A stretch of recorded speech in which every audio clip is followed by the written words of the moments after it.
Dear brothers, morning fellas. All right, we've been a little bit heavier on here as of recently, talking a lot about purpose and meaning and fulfilling our duties. Touch more lighthearted today. I've encouraged all of you in some capacity to read as much as you can. I know I've discussed the idea that firstly we need to be pious and God-fearing, and second we need to be knowledgeable and use that knowledge to put together wisdom in its own capacity. But I do think that most of us just need to generally read more good books. Just read. Read the paper, read old books, new books, fiction books, whatever tips your fancy. But certainly read about thinkers, read about old philosophers, old theologians, maybe read some good historical fiction. Just read. And one of the things that I love to do is take old books that I have and go through and look at the highlights, because I am a master destroyer of books and highlight and mark stuff. And I actually came across a book that I read in college that was kind of just stored in my bookshelf. And I can remember a couple of the takeaways I had from it. And I was like, let me pop that open and take a look at my notes, my highlights. And the book is called Daily Rituals by Mason Curry. And he basically looks at musicians, poets, theologians, artists, basically these quote unquote famous people from the last several hundred years. And he looked at their daily habits, what we knew about their daily habits through journals and other people.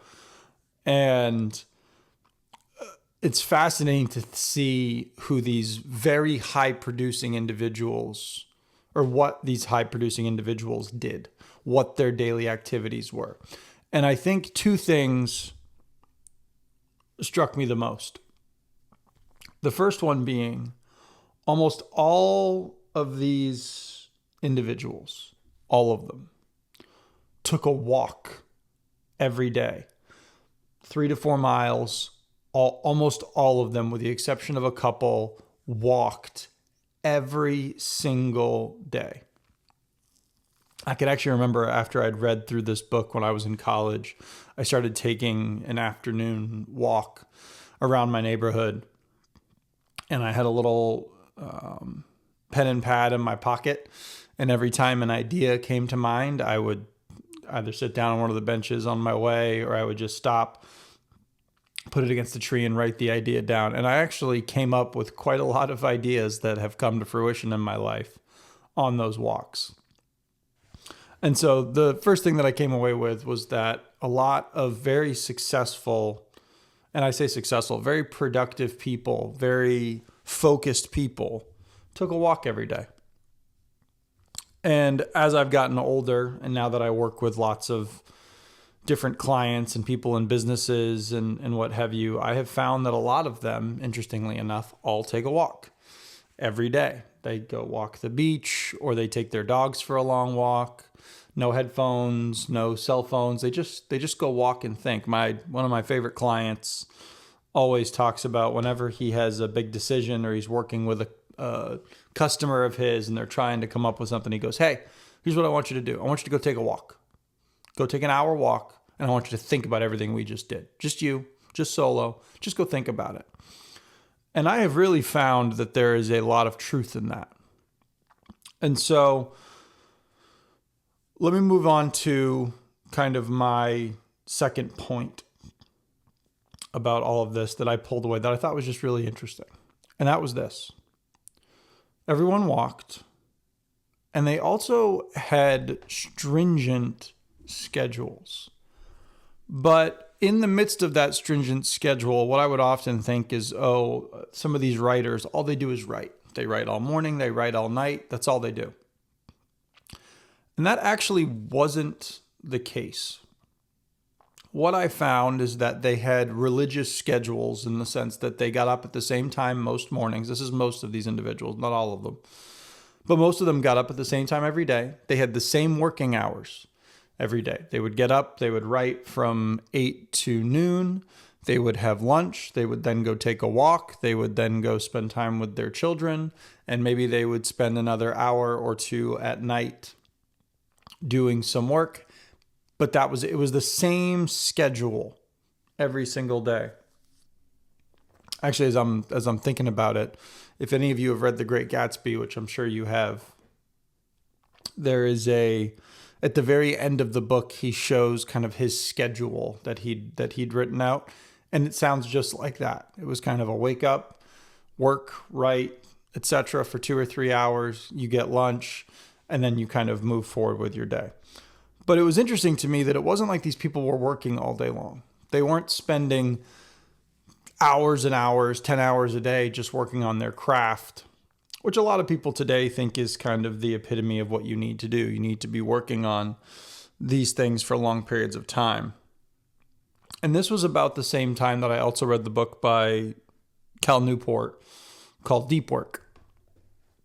And that is really what I pulled away from all of these successful men and women, is that their schedules remained consistent, but when they worked without distraction. And mind you, this book is, basically full of people that are not exactly what I would call, they didn't have cell phones. And, that's one of the really interesting things about this book is it was before the time where you could be so easily distracted.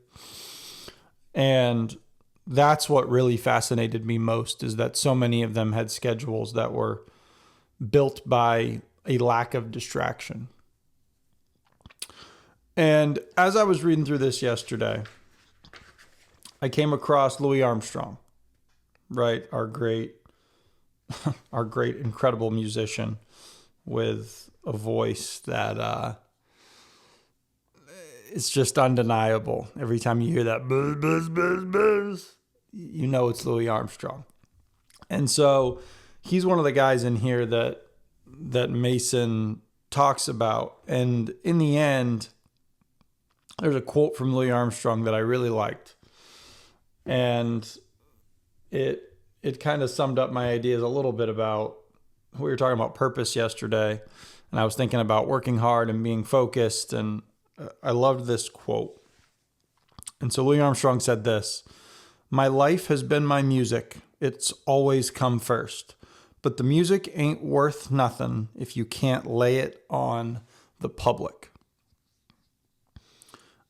And so I was kind of reading through everything, and that stuck out to me. Because all of the stuff that we do,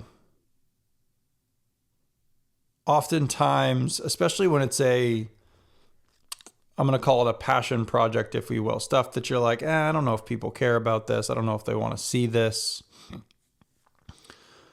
but they're devoted to it.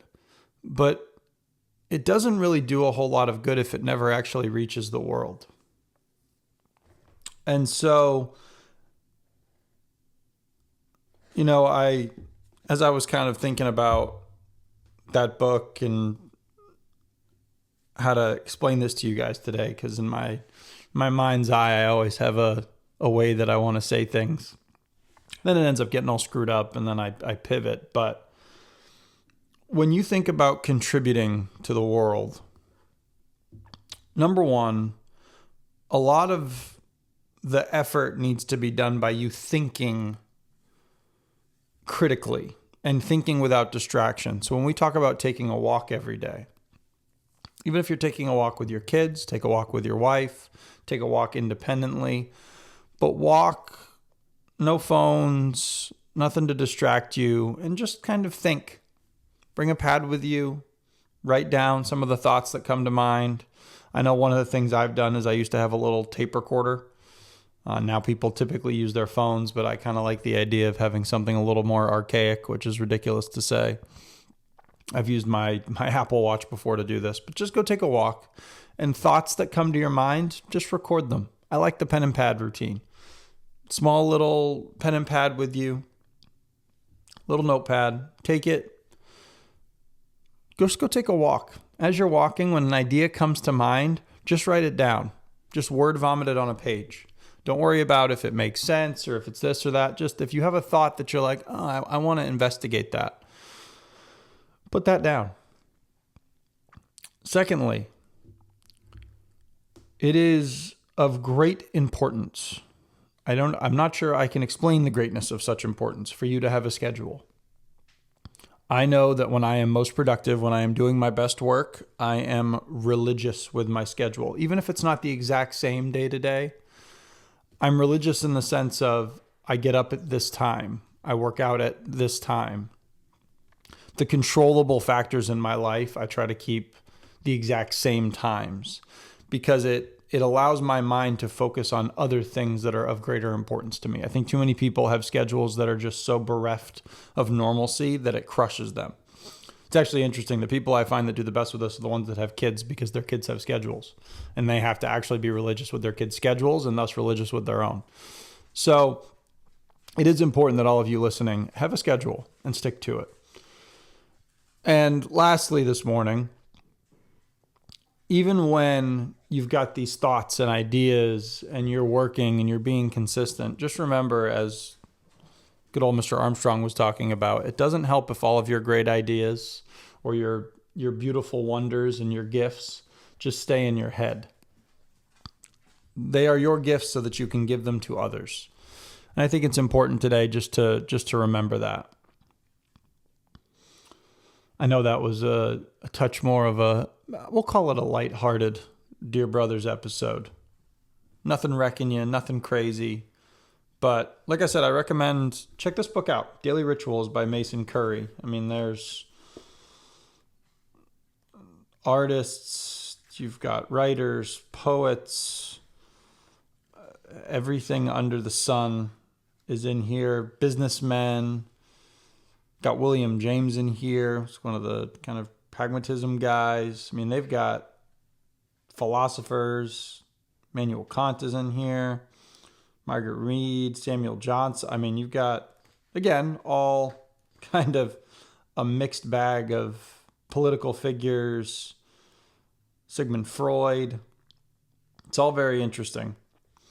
But I think it's actually kind of cool to see what very highly successful, highly productive, I'm going to say, humans have done in the past because we can learn from it today. That's it for my lighthearted Tuesday. I'll probably be coming back tomorrow with fire and brimstone and throwing haymakers and what have you. But as for this morning, I think that's good enough. I love you boys. God bless you all. Be strong. Let's get after it today. We'll see you.